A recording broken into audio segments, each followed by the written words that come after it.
चीन जो कि बहुत ही चालबाज है, दुश्मन का दुश्मन दोस्त, ये कहावत तो आपने सुनी होगी। कुछ ऐसा ही किरदार इस वक्त चीन अदा कर रहा है। जो भारत के खिलाफ बोले, चीन उसके पक्ष में बोलने से पीछे नहीं हटता।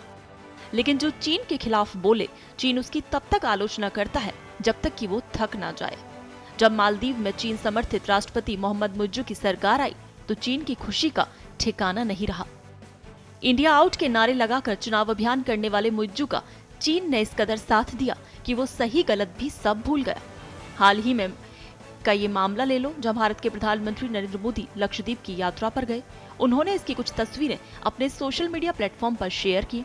उन्होंने भारतीयों से कहा कि वो देश के भीतर मौजूद इस खूबसूरत जगह को देखने आए। वो केवल भारत के टूरिज्म की बात कर रहे थे। उन्होंने दूर दूर तक मालदीव का नाम नहीं लिया और न ही भारत के लोगों ने मालदीव का कहीं जिक्र किया। लेकिन नफरत क्या न कराती, मालदीव की ट्रोल आर्मी सोशल मीडिया के इस मैदान में कूद पड़ी। यहाँ के मंत्रियों और नेताओं ने भी अपने अंदर मौजूद जहर को यहीं पर उगलना शुरू कर दिया। उन्होंने मालदीव की लक्षद्वीप से तुलना की, भारतीय प्रधानमंत्री का मजाक उड़ाया। आप इसी बात से अंदाजा लगा सकते हैं कि यहाँ भारत की दूर दूर तक कोई गलती नहीं थी। मुइज्जू ने सबसे पहले तुर्की की यात्रा की, फिर वो चीन गए। उनकी चीन की यात्रा ऐसे वक्त पर हुई जब सोशल मीडिया लक्षद्वीप बनाम मालदीव की जंग में बिजी था।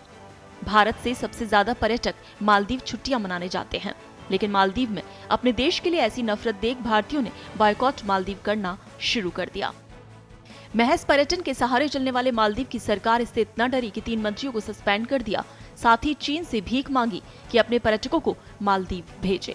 मुइज्जू की चीन यात्रा के दौरान चीन ने ऐसे बयान जारी किए जिसे सुनकर कोई भी कह दे कि वो भारत की तरफ ही इशारा कर रहा है।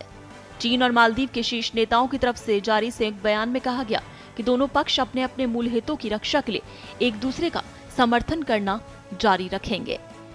आपको बता दें कि मुइज्जू भारतीय सेना को मालदीव से जाने की बात कई बार कह चुके हैं।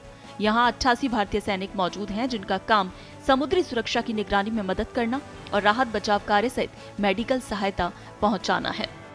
भारत जो कि लंबे वक्त से मालदीव की मदद करता आया है। भारतीय सेना भी तब यहाँ गई थी जब खुद मालदीव ने उससे मदद मांगी थी, लेकिन बावजूद इसके मुइज्जू बार बार भारतीय सेना को मालदीव से वापस भेजने की मांग करते हैं। दूसरी तरफ मालदीव ने कहा कि वो एक चीन सिद्धांत के प्रति अपनी दृढ़ता जाहिर करता है। उसने कहा कि पीपल्स रिपब्लिक ऑफ चाइना की सरकार पूरे चीन का प्रतिनिधित्व करने वाली एकमात्र कानूनी सरकार है और ताइवान चीनी क्षेत्र का अविभाज्य हिस्सा। ताइवान में विलियम लाई नए राष्ट्रपति बन गए हैं। वो सत्ताधारी डेमोक्रेटिक प्रोग्रेसिव पार्टी के नेता हैं। अगर हम भारत के नजरिए से इसे देखें तो एक बहुत बड़ी खुशखबरी है, क्योंकि जब नवंबर 2023 में मालदीव में चीन समर्थित और भारत विरोधी सरकार आई तो चीन ने इस पर बहुत खुशी जताई। लेकिन अब ऊंट पहाड़ के नीचे आ गया है। ताइवान में आई विलियम लाई की सरकार के कारण चीन की टेंशन बढ़ गई है।